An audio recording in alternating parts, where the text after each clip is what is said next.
ओम राधाए स्वाहा। श्री राधा रानी सरकार की जय हो, जय जयकार हो। उनके श्री कृष्ण जी की जय हो, जय जयकार हो। उनके अष्टसखी मंडल की जय हो, जय जयकार हो। उनके सकल निज जूथ की जय हो, जय जयकार हो। उनके सकल निज दरबार की जय हो, जय जयकार हो। उनके सकल निज परिकर की जय हो, जय जयकार हो। ओम राधाए स्वाहा।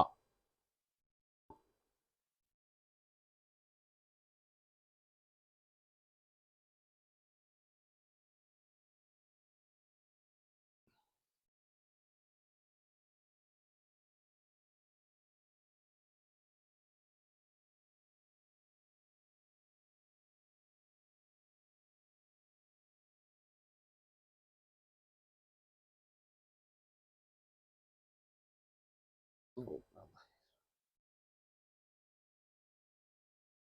ओम राधा।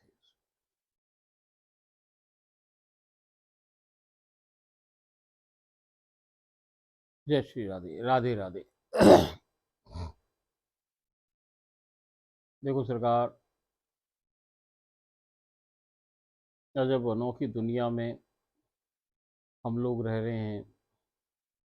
संसार पीछे छूट गया है।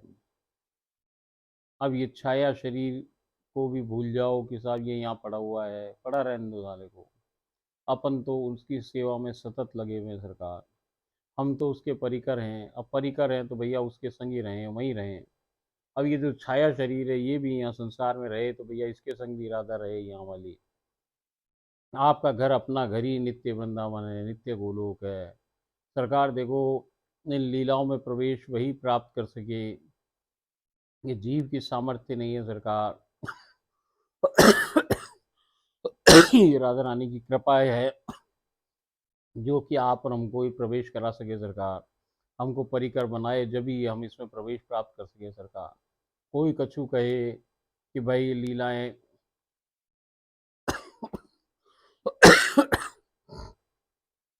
संभव हो नहीं सके जीव के लिए, मगर भैया उन जीव के लिए तो हो सके कि जिनको राधा रानी ने सेलेक्ट कर लिया है। जो चयनित जीव है राधा रानी के परिकर हैं भैया, उनके तो रोज ही सम्मुख हुए।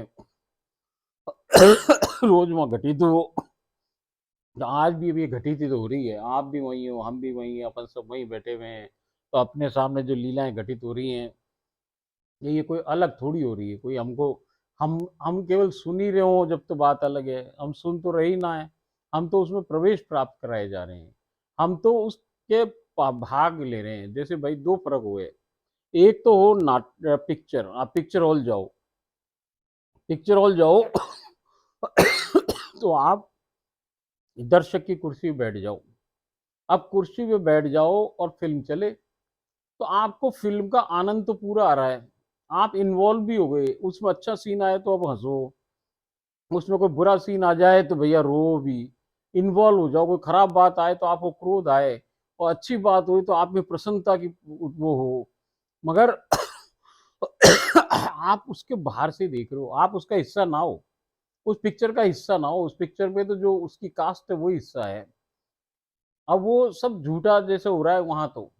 मगर ऐसा ये नहीं है। जैसे पिक्चर में तो आप जाओ, तो आप जाओ और अपनी कुर्सी से उठो, पर्दे तक जाओ और हाथ लगाओ तो आपको अरे यहाँ तो कुछ ही नहीं है, तो पर्दा है, दीवार है, यहाँ कुछ हो ही नहीं रहा है, हम जबरदस्ती फालतू बकवास कर रहे हैं, देख रहे हैं। ये स्थिति तो जब हो जब कोई आपको लीला सुनाए और आप उसको लीला को केवल सुन भर रहे हो, तब तो ये स्थिति पिक्चर वाली हो जाए सरकार। और ये पलट करके स्थिति एक नाटक वाली हो जाए सरकार। जैसे एक ड्रामा आपके सामने हो रहा है। अब वो ड्रामा जो हो रहा है उसमें आप दर्शक नहीं हो, आप भी उसके पार्टिसिपेंट हो। अब आप कोई जो दर्शक है उठ करके जाए नाटक में देखे, हाथ लगाए, तो उसको कहेगा अरे ये तो किरदार बिल्कुल जीवित है भाई। ऐसे ही वहां की स्थिति है। अब यहाँ फर्क क्या है कि नाटक में भी यदि आप बाहर से दर्शक बन के देख रहे हो जब तो वही पिक्चर वाली बात है। मगर यदि आप उस नाटक में हिस्सेदार हो, पार्टिसिपेंट हो, तो भैया फिर वो नाटक में आपकी मौजूदगी वहां है, आप वहां हो। और वैसे भी सरकार, वो जो घटित हो रहा है वो सत्य में घटित हो रहा है आपके सामने। पिक्चर जैसे केवल फोटो ना है, वो किरदार वास्तव में किरदार हैं उनके। स्वाभाविक जीवन में वो क्या है उसको छोड़ो, आप तो जो वो ड्रामा में जो हो रहा है उस समय जो उनका किरदार है वो अपने पूरे तरीके से सत्य निभा रहे हैं। अब वो किरदार जो निभा रहे हैं इसका मतलब वो जागृत है वहाँ पे। आप उठ के जाओगे, हाथ लगाओगे तो आपको लगेगा कि हाँ भाई, ये जो पार्टिसिपेंट है भाई, ये बिल्कुल किरदार, ये असली आदमी है, ये कोई फोटो ना है। ऐसे ही एक स्थिति तो ये हो कि पहले आप दर्शक बन के देखो उसको, और भैया फिर थोड़े दिन बाद यदि आपकी स्थिति बढ़िया हो जाए और राधा रानी कृपा कर दे तो आपको उस ड्रामे में हिस्सा ही दे दे सरकार। यहाँ ड्रामा वर्ड मैं इसलिए यूज कर रहा हूँ आपको एग्जाम्पल देने के लिए। यहाँ जो घटित हो रहा है कोई ड्रामा वामा ना है सरकार, ये तो लीला हो रही है।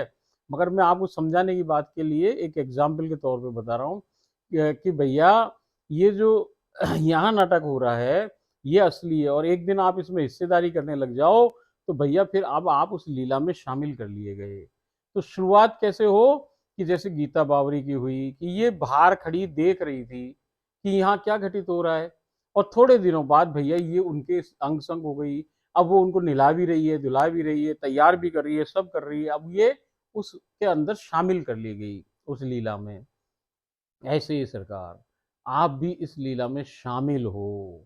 अभी चलो आप ये सोचो कि हम दर्शक बन के शामिल है, कोई बात नहीं। और भैया आप में से 2 4 5 10 लोग तो ऐसे भी तो होंगे कि जो भैया गीता बावरी को नाम की जगह आप अपना नाम समझ रहे होगे। आपको लग रहा होगा कि ये गीता बावरी ना कर रही, ये मैं कर रही हूँ। ये राधा रानी ने को जो अभी श्रृंगार किया है ये मैंने किया है। तो भैया वो जो बिरले लोग हैं, वो चाहे 2 4 ही हों, चाहे 5 10 ही हों, मगर भैया वो लोग, ये जो और लोग बैठे होंगे उनसे थोड़े विपरीत हैं। विपरीत मतलब नहीं, विपरीत का अर्थ ये अलग नहीं, वो भैया वो उनसे भिन्न प्रकार के केवल इसलिए हैं कि उनने अपना विश्वास इतना दृढ़ कर लिया है कि वो सोच रहे हैं कि ये सब कुछ जो घटित हो रहा है इसका मैं दर्शक मात्र ही नहीं हूँ, इसको तो मैं भाई शामिल हूँ उसमें। मैं ही कर रही हूँ, मैं ही सब कुछ हो रहा है मेरे सामने घटित हो रहा है। मैं ही झूले के उनके हिंडोले के धक्का लगा रही हूँ, मैं ही भोग बना के उनको दे रही हूँ, मैं ही उनके हाथ धुला रही हूँ, मैंने ही अभी उनको बीड़ा पवाया है। ओहो, ये सब कुछ आप क्यों नहीं कर सकते हो, आप भी तो कर सकते हो। और भैया कुछ लोग कर रहे हैं, मुझे पता है आप में से कुछ लोग ऐसे हैं जो ये काम कर रहे हैं कि वहाँ नाम तो गीता बावरी आ रहा है, मगर हो सके कि वो नाम आ रहा हो प्रवीण जी का, या किसी जी का, या किसी जी का, कोई भी जी हो सके वो। भैया वो सोच सके कि हाँ हाँ कोई अल्लादनी जी हो वो सोच लें, कोई और हो कोई और सोच ले सरकार कि भैया ये सब कुछ मेरे मेरे द्वारा हो रहा है। भैया वो बड़भागी जीव है, वो सुकृत है, वो सुकृत नहीं है। उसने जाने कौन कौन से बढ़िया काम किए हैं, उसकी किस बात से राधा रानी रीझ गई है। और बाकी जितने भी आप इस बात को दर्शक बन के देख रहे हो, तो भैया आप भी उसमें शामिल होने लग जाओ। और देखो जो शामिल हो गया, जिसने अपनी हिस्सेदारी कर ली सरकार, देखो ये बुजुर्ग आदमी देख रहे सरकार, चश्मा लगा के, मैं नाम ना जानूं इनका सरकार, कौन है ये। देखो सरकार, ओहो, देखो सरकार, इसमें आपको अपना मन, आपका चित्त में बदलना पड़ेगा, आपकी बुद्धि को मार के फेंकना पड़ेगा, आपकी बुद्धि को विवेक में बदल देना पड़ेगा सरकार। ये सब कुछ हो जाएगा, अनन्य भाव से राधा में लग जाएंगे और सबको भूल जाएंगे, कृष्ण को भी पीछे खड़ा कर देंगे। तो भैया ये कोई बड़ी बात ना, 100% शरणागति हो जाएगी। ये सब कुछ संभव है, सब कुछ संभव हो रहा है लोगों के संग, तो आपके संग क्यों ना होगा सरकार, आपके संग भी होगा। 3 शब्द हटा दो अपनी डिक्शनरी में से, मैं, मेरा और हमारा, इनको रिप्लेस करके 3 शब्दों पे आ जाओ जिंदगी में कि तू, तेरा और तुम्हारा। देखो कैसे चुटकी बजाते जिंदगी बदल जाएगी सरकार। अपन कहाँ थे, अपन ने लीला चालू भी करी थी कि नहीं करी थी अभी तक? कौन सी लीला थी, क्या था, अपन कहाँ थे भाई? लीला भी चालू हुई थी कि नहीं अभी? चलो, अपन तो लीला में प्रवेश करो सरकार। ओम राधाए स्वाहा। कल अपन श्री लीला 115 में प्रवेश प्राप्त कराया था, आज अपन श्री लीला 116 में प्रवेश प्राप्त कर रहे हैं। आज भजनों के मध्य ही आप श्री हमारे सम्मुख अपने श्री चरणों को आगे की ओर कर आकर विराजित हैं। उन्हें वहां विराजमान निरख सर्वप्रथम जय जय उठे हैं और आपसी के शीत चरणों को स्पर्श कर चूमा चूसा व चाटा है। तत्पश्चात गुरु माँ ने आपसी के शीत चरणों को स्पर्श कर चूमा चूसा व चाटा है। ये मुझे कहे जय जय, और मेरे इस जन्म की जो जोड़ी नंबर 2 है प्रिया दासी, उसको ये गुरु माँ कहे हैं। तो वो उनको हम दोनों ने पहले उनके चरणों को चूसा है, चूमा है, चाटा है। तत्पश्चात गुरु माँ ने ये चूमा चाटा है। तब एक एक कर मेरे जन्म के सभी परिवार के सदस्यों ने यही प्रक्रिया दोहराई है। वैसे हम इस शरीर से उस समय बरसाने में हैं। जब भजनों में विराम आ गया तब आपसी ने मेरा हाथ थामा है और आपसी उनके कानावे में अचानक चमत्कारिक रीति से वापस ये वही 2-2 इंच के रस रूपी विग्रह में परिवर्तित हो गए हैं। आपसी उनके कानावे में अब गोलोक में स्थित पेड़ वाली जो कंदरा कल जैसी थी वैसी एक कंदरा में आ गए हैं, उसकी ओर बढ़ रहे हैं। वो हमारे सूक्ष्म आकार के काजे मार्ग में अवस्थित पौधे व वृक्ष हमें अतिशय वृहद दृष्टिगोचर हो रहे हैं। हम अंततः गुफा के द्वार पर पहुंच गए हैं। गुफा में कुछ अंधकार व्याप्त है, कुछ ही समयावधि में प्रकाश उद्घाटित हो उठा है। कंदरा का सौंदर्य वर्णन से परे है। संपूर्ण परिवेश विभिन्न रंगों के पुष्पों की अतिशय सुरभित फुलवारी, लता पताकाओं, पल्लव, वल्लरियों से भी परम सुंदर सुसज्जित है। बीच में रंगीन मणियों की गोल गोल सूक्ष्म शिलाओं से परिपूर्ण स्वच्छतम व अतिशय सुरभित जलधारा प्रवाहमान है। सब ओर की दीवारों व छत विभिन्न रंगों की रत्न मणियों की बड़ी बड़ी शिलाओं से सुसज्जित है, जिनमें से रंग बिरंगा प्रकाश उत्सर्जित हो परिवेश की सुंदरता में चार चांद लगा रहा है। खग यानी पक्षी समुदाय की सुमधुर चहचहाट से कंदरा गुंजायमान हो रही है। मैं वहां की असीम सुंदरता में खोई हुई आपसी उनके काना के सूक्ष्म विग्रहों के संग जल धारा में स्वतः ही त्वरित हो कंदरा के अंत तक जा पहुंची हुई, वापस गफा के बाहर आ गए हैं। ये बात आपके सब समझ में आ गई, अपन कई बार बोल चुका है इसके बारे में, अब क्या बोले। अब ये जब बाहर आई है तो ये देख रही है कि पहले तो महल भरा हुआ था रस से, आज स्थिति और ही अलग ही है। जैसे ही ये उस कंदरा के बाहर आए, गुफा के बाहर आए हैं, तो वो कह रही है बाहर भैया पूरा जितना बड़ा कुंज का कुंज, वो निकुंज का निकुंज है, वो ही रस से भरा पड़ा है आज तो सरकार। अब वो कह रही है कि बाहर सब और रस व्याप्त है, जिसमें तैरती हुई असखियां भी सूक्ष्म रूप में आपसी उनके काना के आगमन पर स्वागत की तैयारी में के साथ अवस्थित हैं, और वो भी तैर रही हैं वहां पे सखियां भी। दोनों का सखियों ने विधिवत अभिवादन किया है। हम सब आगे की ओर रस में तैरते हुए अग्रसर हुए हैं। आपसी उनके काना सबसे ऊपर तैर रहे हैं, बीच में तैरती हुई मैं, सबसे नीचे गोलाकार आकृति में तैरती हुई असखियां हैं। मार्ग में आपसी ने रुककर मुझसे कहा है कि मुझे मुझे चूस कर देखो। अब वो कह रही हैं कि भैया ये तैरते हुए सब जा रहे हैं राधा रानी सरकार, और उनके कान्हा जी ऊपर हैं, बीच में ये गीता बावरी है और आप और हमें, और सबसे नीचे सखियां गोला बना करके उनके संग संग तैर रहे हैं। अचानक आपश्री ने इसकी तरफ देखा है, बावरी की तरफ, और कह रही है भैया तुम मुझे चूस। वो कह रही हैं कि रुककर मुझसे कहा है कि पुनः मुझे चूस कर देखो। मैंने आप श्री के श्री चरणों को स्पर्श कर उनके श्री अंगुष्ठों को चूसा है, पैर के श्री जो अंगुष्ठ हैं उसको चूसा इसने। मुझे ऐसा अनुभव प्राप्त हो रहा है जैसे मैंने किसी रसगुल्ले को होठों के समीप रख उसका रस चूस रही हूँ। और भैया इसको लगा कि जैसे यहाँ होठ पे रसगुल्ला रख लो और उसको चूसो तो रस अंदर जैसे जाए ना, ऐसा इसको अनुभव हो रहा है उनका अंगूठा चूसने में। तब मैंने आपसी से उनके श्री हस्तकमल की श्री उंगलियों को चूसने का आग्रह किया। इसने कहा मैं आपकी उंगलियां भी चूसना चाहूँ सरकार। तो उन्होंने उन्हें भी चूसने पर मुझे वही अनुभव हो रहा है। उन्होंने दे दी उंगलियां, फिर इसने चूसी हैं। अब आपसी ने मुझे मेरे हाथ को चूसने का आदेश दिया। अब वो कह रही है अब तेरा हाथ चूस। मेरे ऐसा करने पर मेरे हाथ की उंगलियों में से भी उसी प्रकार का रस चूसने का अनुभव प्राप्त हुआ है।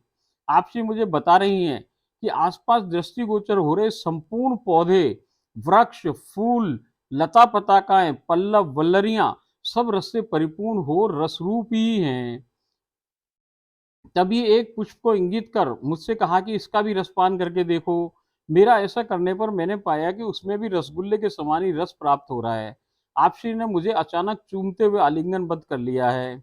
मुझे आपसी के श्री विग्रह के अंदर से श्री राधा की अतिशय मधुर ध्वनि सतत सुनाई दे रही है। मेरे प्रश्न करने पर आप श्री ने बतलाया कि मेरे हृदय पर तो मेरे कान्हा का ही आधिपत्य है, वो सतत ये नाम रटते रहते हैं जिसकी प्रतिध्वनि तुमने सुनी। देखो सरकार, अजब गजब निराली बातें हैं सरकार। जैसे मैं आपको पिछली लीला में समझाई। देखो सरकार, अब वो तैर रहे हैं। अब तैरते तैरते महल के बाहर वहां आ गए हैं, वो निकुंज के अंदर तैर रहे हैं। सबसे ऊपर राधा रानी सरकार है, कान्हा है, उनके बीच में फिर ये गीता बावरी, आप और हमें, और नीचे वो असखियां हैं। ऐसे तैरते तैरते राधा रानी ने सरकार ने रुक के कहा कि भाई तुम मेरा अंगूठा चूसो, मेरे को चूसो। तो इसने उनका अंगूठा चूसा है, तो जैसे रसगुल्ले को होंठ पे लगा के चूसो, ऐसा रस का आनंद इसको आया है, परमानंद की प्राप्ति हुई है, एहलाद की प्राप्ति हो रही है। अब इसका उसने कहा कि मुझे उंगलियां आपकी चूसनी है, तो उन्होंने उंगलियां भी दे दी, इसने उंगलियां चूसी हैं। अब थोड़ी देर में उन्होंने कहा कि अब तू तेरी उंगलियां चूस। तो इसने अपनी उंगलियां चूसी, तो जो राधा रानी के संग घटित हो रहा था कि जैसे रसगुल्ले को चूस रहे हैं अपन होंठ पे लगा के, ऐसे ही इसको अब अपनी उंगलियों से भी रस निकलता हुआ मालूम पड़ रहा है। ऐसे ही भैया वहां पे एक फूल दिखा, उन्होंने कहा इस फूल को उठा के ला और फूल को चूस के देख। तो उसने फूल को चूसा, तो उसमें भी फूल आ में भी वैसा का वैसा ही रस आ रहा है। तो अब राधा रानी सरकार एक इसको बड़ी गुप्त बात बता रही हैं। वो गुप्त बात क्या है सरकार? वो ये कह रही हैं कि देख भैया, यहाँ जो कछु तेरे को नजर आ रहा है, ये वृक्ष है, ये लता है, ये पताकाएं हैं, ये वल्लरियां हैं, ये जीव है, ये जंतु है, ये जो कछु भी तेरी आंखों से दृष्टिगोचर हो रहा है, ये सब रसरूप है। अब रसरूप का अर्थ क्या हुआ? रस का अर्थ क्या मैंने आपको बताया कि राधा के गुण। और रूप का अर्थ क्या हो गया? कि जो रसरूप कौन हो सके जिसमें राधा के गुण आ जाएं, वही रसरूप। तो भैया एक प्रकार से तो क्या हुआ कि जैसे ये द्रव्य हो, ये लिक्विड हो रसगुल्ले जैसा, उसमें आप डूब गए और आप में रस आ गया। और ये तो प्रकट की बात है। और असल बात क्या है कि रस रूप का सच में अर्थ ये है, गुप्त अर्थ ये है कि रै से राधा, सै से सार, और रस का अर्थ हो गया राधा सार। और राधा सार का अर्थ क्या हुआ कि राधा के गुण।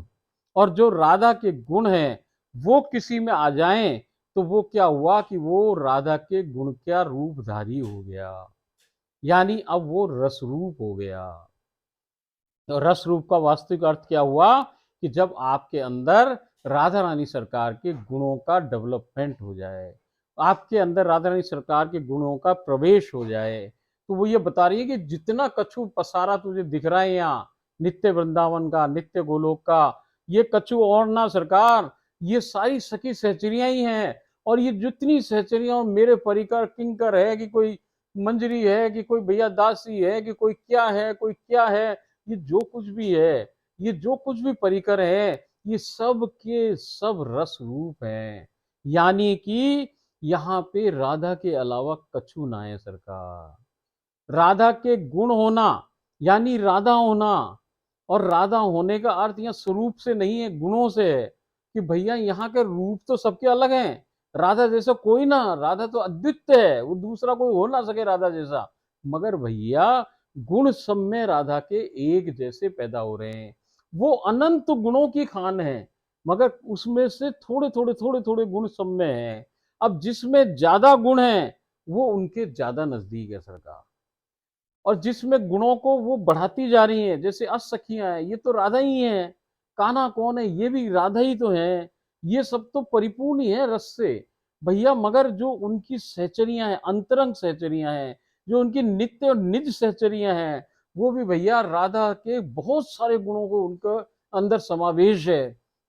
इसीलिए तो वो उनके बिल्कुल हर समय निकट है उनके। जहां राधा है वहां वो उनकी नित्य निज सहचरी है। और जहां नित्य निज सहचरी है वहां राधा है। और भैया राधा का पूरा जितना सिक्योरिटी सिस्टम है, वो पूरा का पूरा उनका परिकर है। जो सहचरी समुदाय है वो भैया कभी ना छोड़े राधा रानी को, कृष्ण भगवान को अकेला। तो संग में रहे। तो भैया क्यों रहे? क्योंकि उसमें गुण ज्यादा आ गए। अब जो बुहारी लगाने वाली बेचारी दासी है, उसमें भी गुण तो हैं, मगर अभी गुण उसमें उतने ही हैं। उसके ऊपर कोई और है तो उसमें गुण और है, उसमें और कोई ऊपर है तो उसमें गुण और है। ऐसे ही करते हुए ये जूथ जो बने हुए हैं, ये जितने के ब्लू हाउस है, कि रेड हाउस है, कि ग्रीन हाउस है, इन सारे हाउसों में जो मॉनिटर है भैया वो तो नित्य निशाचरी है, जो राधा रानी के बिल्कुल सन्निकट है, जो हमेशा उनकी रह पास रहे और राधा रानी हमेशा उसके पास रहे। और ऐसे सरकार ये जो जूथ के अंदर अलग अलग ड्यूटीज के लोग हैं भाई, ये सारे उस जूथ में हैं, मगर सब में गुण तो हैं, मगर गुणों का डेवलपमेंट हो रहा है। जो जिसमें कम है उसमें और ज्यादा डाले जा रहे हैं, फिर जिसमें और ज्यादा है उसमें और ज्यादा डाले जा रहे हैं, जिसमें और ज्यादा है उसमें फिर और ज्यादा डाले जा रहे हैं। जो ये नित्य निश्चयचरी, इसमें भी पूरे गुण थोड़ी है, इसके भी बार बार इसमें गुण डाले जा रहे हैं भाई साहब। और जो सखियां हैं ये भी पूर्ण है, इनमें भी गुण और डलते जा रहे हैं। ऐसे भैया कृष्ण में भी गुण और डलते जा रहे हैं। ऐसी कहानी है वहां सा, वो अनंत अनंत अनंत गुणों की खान है। तो ऐसी कहानी वहां चल रही है, ये गुप्त बातें वो अपन को बता रही हैं।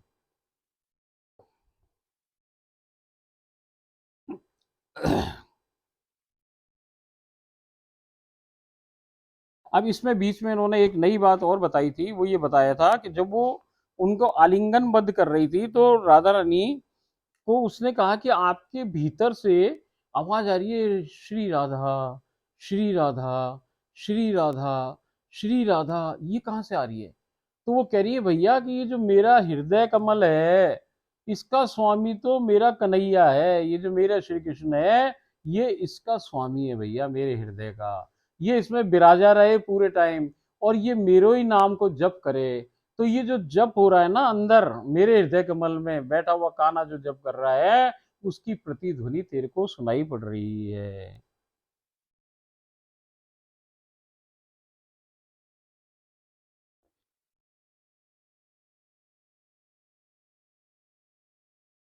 बहुत समयावधि तक हम उस रस में त्वरित होते रहे।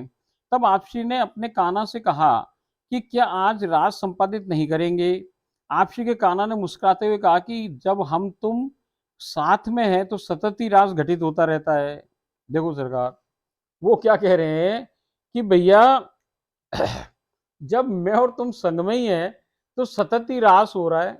अब रास क्या है कि भैया रस तो निकल ही रहा है ना।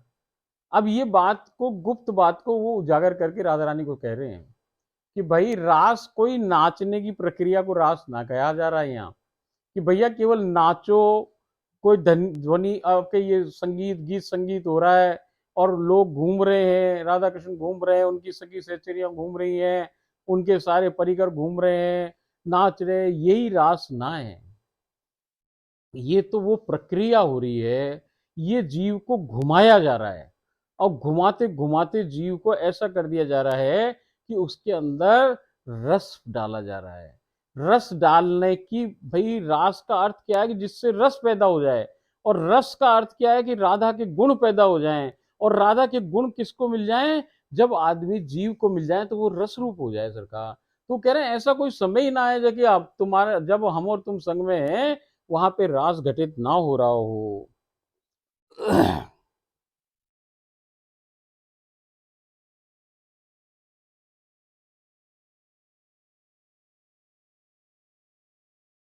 तभी एक सामान्य आकार, अब वो राधा रानी की बात थोड़ी खाली जाने दें, तभी उनके मन में विचार आए और एक सहचरी क्या बन के आ गई है, कमल का पुष्प बन के आ गई है। तभी एक सामान्य आकार, आज छोटा ही है जैसे नॉर्मल हो वैसे ही है वहां का, मगर वहां का नॉर्मल भी हमारे जैसे वाले से भैया हजारों गुना बड़ा है वहां का नॉर्मल। हमारा जो कमल का पुष्प हो है ना या बड़े से बड़ा, उसका भी हजारों गुना तो वहां नॉर्मल होता है।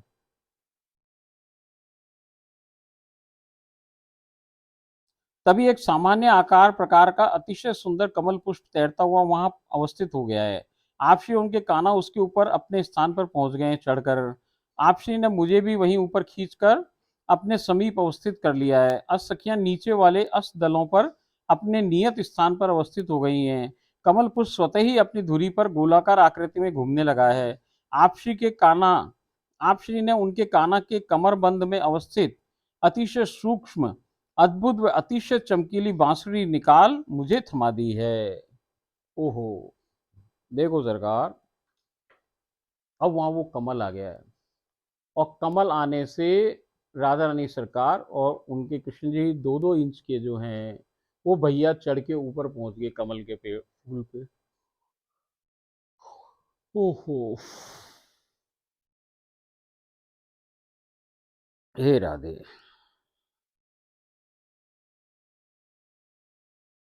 ओम राधा स्वाहा। आज कोई अजब अनोखा ही अनुभव है सरकार, समझ ना आता। देखो सरकार, अब वहाँ एक कमल का फूल आ गया, तो अब कमल के फूल पे वो ऊपर चढ़ गए हैं, 2-2 इंच के हैं। अब ऊपर चढ़ के बीच में खड़े हो गए हैं उसके। अब रात ये जो गीता बावरी, ये भी 2 इंच की कमल के फूल के नीचे है। और कमल की फूल साइज में बताइए आपको, हमारे फूल से हजारों गुना ऊंचा फूल है वो सरकार, बड़ा फूल है। अब वहां से राधा रानी ने हाथ अपना दिया है और इसको ऊपर खींच लिया है। अब आपको मैंने कई लीला में पहले ही बताया, वो आप विचार करो सरकार, कि राधा रानी 2 इंच की, उनका हाथ कितना बड़ा होगा सरकार? 1.25 इंच का होगा, आधा इंच का ही होगा सरकार। और वो आधे इंच के हाथ से किसको पकड़ रही हैं? कि जिसका हाथ आधा इंच का है, जो कहाँ खड़ा है, वो फिटों के हिसाब से दूरी होगी सरकार, जिसको 10 मंजिल की बिल्डिंग हो ऐसे है। ऐसे ऊपर वो थाड़ी भई है और नीचे वो, और उनकी साइज क्या है? आधा इंच का हाथ है। इधर इनका आधा इंच का हाथ है गीता जी का। अब इसको ऊपर खींच के ले गई हैं वो। अब आप बताओ कैसे पॉसिबल है? अरे भैया, उसके लिए क्या पॉसिबल नहीं है? वो जो आधा इंच का हाथ है वो खुद तो है 2 इंच की। हाथ बना ले भैया वो कम से कम 1000 मीटर का। अब वो 1000 मीटर का हाथ बना ले और वो दिखे किसी को ना सरकार, उसने पकड़ा और पकड़ के इतनी देर में तो ऊपर है गीता बावरी। किसी को भान ही नहीं पड़ा कि ये हाथ इतना सा हाथ से कैसे खींच लिया। मगर ये सब गुप्त बातें हैं। वो संकल्प सिद्ध लोग हैं। वो जैसो चाहें, जब चाहें, जो चाहें वो घटित हो सके सरकार। तो इसी कारण वो ऊपर चढ़ गई है। अब वहां पे क्या हुआ है कि कान्हा जी अब वहां पे आ गए हैं बीच में। अब वहां रास की तैयारी हो रही है। अब छोटे से तो कान्हा जी हैं और छोटी सी राधा रानी सरकार है। अब उन्होंने अपनी बांसुरी, राधा रानी सरकार ने जो उनके घुसेड़ रखी है, कान्हा जी ने अपनी कमर में घुसेड़ रखी है। अब 2 इंच के कान्हा जी की बांसुरी कितनी बड़ी होगी सरकार? इतनी सी बांसुरी होगी उनकी, इतनी सी छोटी सी। अब वो जो छोटी सी बांसुरी है, उस बांसुरी को उन्होंने निकाल लिया। वो अद्भुत है, आज बिल्कुल डिफरेंट, बिल्कुल अलग तरह की बांसुरी है और चमक रही है बांसुरी। और वो चमक रही बांसुरी उन्होंने गीता बावरी को दे दी है कि भैया आज तू बजा बांसुरी, तू इसको बजाओगी तुम, और हम आज रास करेंगे। देखो सरकार, कान्हा की बांसुरी और राधा रानी की बांसुरी क्या है? ये इन दोनों के बीच का प्रेम सेतु है सरकार। कान्हा और राधा जी के बीच का जो प्रेम सेतु है उसे हम कहें बांसुरी। यही बांसुरी राधा रानी सरकार के महलों से कृष्ण के महल जाने का और कृष्ण के महल से राधा रानी के जाने का एकमात्र रास्ता है। और यही बांसुरी उस भाव सागर से इस नित्य वृंदावन और नित्य गोलोक आने का एकमात्र रास्ता है। इस बांसुरी की महिमा समझो सरकार आप। आज वो बांसुरी उसको थमा दी है कि जिसने अपनी पूरी उम्र में कभी बांसुरी बजाई ना है।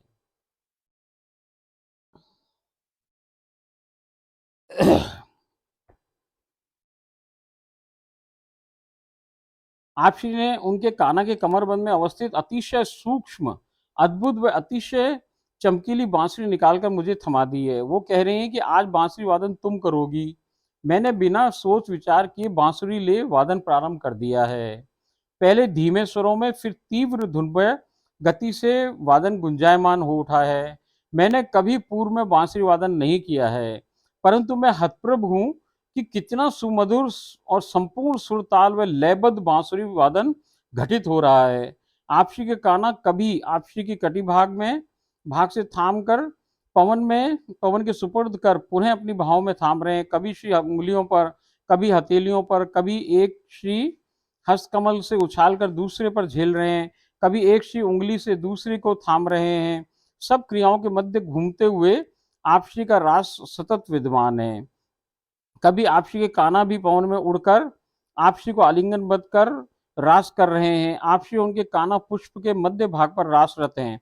बांसुरी की तीव्रता व गति से ताल का मेल कर अद्भुत व अनोखा रास संपादित हो रहा है। आपसी के काना घुटनों के बल गोलाकार आकृति में घूमकर रास कर रहे हैं। पुनः पुनः एक दूसरे को आलिंगनबद्ध कर रहे हैं। सूक्ष्म विग्रहधारी आपश्री व सूक्ष्म विग्रहधारी उनके काना रास करते हुए अजब गजब व अतिशय मनमोहक लग रहे हैं। सखियां भी इस दौरान लगातार अपने स्थानों पर गोलाकार आकृति में घूमकर रासरत हैं। बहुत समयावधि तक रास संपादित हुआ है। अंततः अब रास में विराम आ गया है। मैंने बांसुरी को प्रणाम कर पुनः आपसी को लौटाना चाहा है। आपसी ने कहा है कि इसे अपनी तिजोरी में रखकर अत्यंत सुरक्षित रख लो। आपसी से स्वीकृति ले मैं तिजोरी लेने घर आई हूँ। मैंने मेरे छोटे से आकार के काजे इतनी बड़ी तिजोरी को मैं न जाने क्या क्या जतन उपाय व परिश्रम कर आपसी तक लाने में सफल हुई हूँ। आपसी ने बांसुरी मेरे सिर धरी और अपने सूक्ष्म रूप के काजे तिजोरी की दीवार पकड़कर उस पर चढ़ अंदर प्रवेश कर बांसुरी को धर पुनः बाहर आई हैं। मैंने तुरंत ही उस विधि नीति से तिजोरी को पुनः नियत स्थान पहुंचा आई हूँ। पुनः आने पर आपसी ने मुझे आलिंगनबद्ध कर चूमा और कहा है कि आज की लीला यहीं तक थी, अब यहीं तक की है, अब तुम जा सकती हो। मैंने आपसे उनके काना के श्री चरणों का स्पर्श किया है। आपको मैं यहाँ बतलाना चाहती हूँ कि केवल मात्र पिछली श्री लीला से ही आपसी ने मुझे श्री लीला विराम की सूचना बोलकर कहना प्रारंभ किया है। पहले श्री लीलाओं में आपसी केवल आपसी विराम की सूचना में जाने का संकेत मात्र करती थी। श्री लीला से पुनः वापस आने के पश्चात मैंने तिजोरी खोली तो उसमें से उत्सर्जित जगमगाहट से मेरे नेत्र यूं चकाचौंध हो गए हैं। बाकी खजाना बमुश्किल दृश्यमान हो रहा है। मैंने तिजोरी बंद कर जय जय गुरु माता व मेरे जन के परिवार के सदस्यों के शीश धरी है। ओम राधा ए स्वाहा। देखो सरकार, क्या क्या हो सके और उनकी प्रसन्नता कहां तक हो सके किसी पे, वो अपने अंतरंग सखी को, ये जो इनकी अंतरंग जो दासी है, सखी है, ये जो गीता बावरी है, इससे अत्यधिक प्रसन्न हो गई हैं। अब प्रसन्न होकर आज उन्होंने उसको रसरूप कर लिया है, यानी बहुत सारा गुण उसमें राधा के डाल दिए। तो अब ये इस काबिल हो गई है कि उन दोनों के बीच का जो प्रेम सेतु है, यानी राधा का कृष्ण से जो प्रेम है और जो कृष्ण का राधा से जो प्रेम है, वही बांसुरी का रूप है। आज उन दोनों का जो आपसी प्रेम है, वो प्रेम का ही दान गीता बावरी को कर दिया है। गीता बावरी ने कभी बांसुरी बजाई ना, अब उसने इतनी बढ़िया बांसुरी बजा रही है और उसको खुद ही आश्चर्य हो रहा है कि ये कैसे पॉसिबल है। ये ऐसे पॉसिबल है कि भैया, कि वो जो राधा नहीं सरकार है, वो सर्वज्ञ है, सब सब ज्ञाता है, और उसके अधीन उसकी एक इच्छा को तुंग विद्या कहें। वो तुंग मतलब सर्वोच्च स्थिति, जैसे पहाड़ी की सर्वोच्च स्थिति, और विद्या को कहें कि भाई ज्ञान। तो भैया उनकी जो ज्ञान की पराकाष्ठा है तुंग विद्या जी, संगीत की, नृत्य की, तो भैया वो तुंग विद्या जी तो उनकी केवल एक इच्छा मात्र है। वो खुद तो उसकी मास्टर नहीं है, वो खुद मास्टर है उस चीज की। तो भैया कान्हा भी उनसे ही सीखे हैं, कान्हा की गुरु भी वही सरकार। तो ऐसी स्थिति में जब उन्होंने उसको रसरूप बना लिया, तो ये गुण भी तो उनका उसके पास ऑटोमेटिक चला गया। तो पहले तो उसको ये समझाया कि देख, तू बजाना ना जाने, मगर आज तू क्यों बजा पा रही है, क्योंकि तू आज रसरूप कर दी मैंने आज तेरे को पूरी तरीके से। आज तेरे को मैंने अपने अंगुष्ठों से चुसाया रस, उंगलियों से रस भी चुसाया, और तेरे को रस में ही पूरा घुमाया है। तो आज तेरे में बहुत सारे गुण अंदर घुस गए हैं। तो इस कारण से आज तू बांसुरी बजा सके। रास का जैसा हो वैसा विचित्र विचित्र मुद्राओं में रास हुआ है। फिर भैया विराम आने पे इसने वो उनको सर पे रखा, बांसुरी को वापस लौटा रही है। तो आप श्री जी कह रही है नहीं नहीं लौटा नहीं, तू जा तेरी तिजोरी ला। अब वो तिजोरी लेने गई है। अब ये 2 इंच की है तिजोरी, इतनी बड़ी सारी है। अब वो भैया कैसे लाए उस तिजोरी को यहाँ तक मुश्किल ऐसे पैसे पता नहीं जाने कैसे करके उस तिजोरी को यहाँ लाई है। अब जब तिजोरी, राजा रानी सरकार भी तो 2 इंच की है, अब वो बांसुरी को लेके वो पहले तो चढ़ी उसकी दीवार पे तिजोरी की पे, और चढ़ के नीचे उतर गई हैं, और फिर बांसुरी रख के वापस अंदर से चढ़ करके ऊपर आई हैं और फिर नीचे उतरी हैं, क्योंकि वो भी तो 2 इंच की है। तो ऐसे करके फिर ये तिजोरी वापस रखे आई है, और इसको मिल क्या गया सरकार, इसको आज वो प्रेम का दान कर दिया जो राधा और कृष्ण के मध्य है। जो प्रेम कहीं भी अवेलेबल नहीं है। केवल इस युगल के मध्य का प्रेम इस युगल के मध्य है।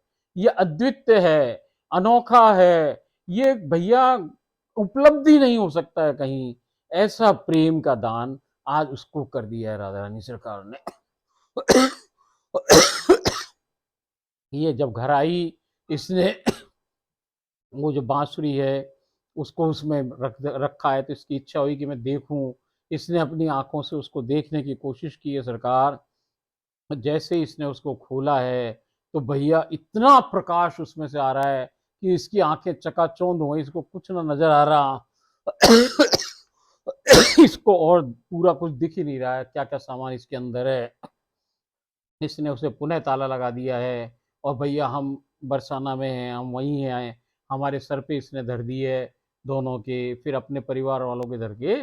और ऐसे इस लीला के अंदर विराम आ गया और ये लीला इस प्रकार से पूरी हुई। कल फिर हम एक नई लीला में मिलें। ओम राधाए स्वाहा।